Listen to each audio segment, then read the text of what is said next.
ઘરેલું હિંસામાં તમે સામેવાળા છો.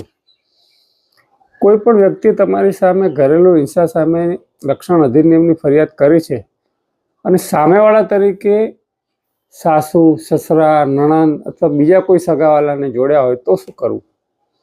ઘણી વખત એવું બનતું હોય છે કે જ્યારે કોઈ કેસ દાખલ કરવામાં આવે ત્યારે કોઈ વ્યક્તિનો રોલ ન હોવા છતાં એ વ્યક્તિને પક્ષકાર તરીકે જોડવામાં આવે છે. જેમ કે કોઈ બાબતે ઘરમાં રહેતા હોય અને ફૂઈ ક્યારેક આવતા હોય અથવા તો નણંદ ક્યારેક ઘરે આવતા હોય તો એમના પણ નામો લખવામાં આવે છે અને જેના કારણે એમને પણ કોર્ટમાં ઘણી વખત ધક્કા ખાવા પડતા હોય છે. તો આવી પરિસ્થિતિમાં શું કરવું?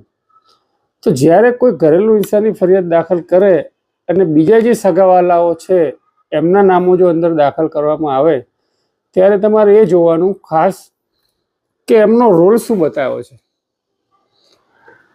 કેમ કે ઘરેલું હિંસાની ફરિયાદ એમની સામે જ થઈ શકે જે એક જ ઘરમાં રહેતા હોય અને એ ઘરમાં એમના પર હિંસા એ સભ્યો દ્વારા આચરવામાં આવી હોય. તો આવા તબક્કામાં કાયદામાં જોગવાઈ છે કે તમે ડિસ્ચાર્જ અરજી દાખલ કરી શકો અને કોર્ટને જેવું લાગે કે આ ખોટી રીતે એના નામો લખવામાં આવ્યા છે તો ચાલુ કેસ દરમિયાન જે વ્યક્તિઓના નામ એવી રીતે ખોટા લખવામાં આવ્યા હોય એને કોર્ટ ડિસ્ચાર્જ અરજી વાંચીને એનું યોગ્ય પુરાવાકીય મૂલ્યાંકન કરીને એવા વ્યક્તિઓના નામ કાઢી શકે છે.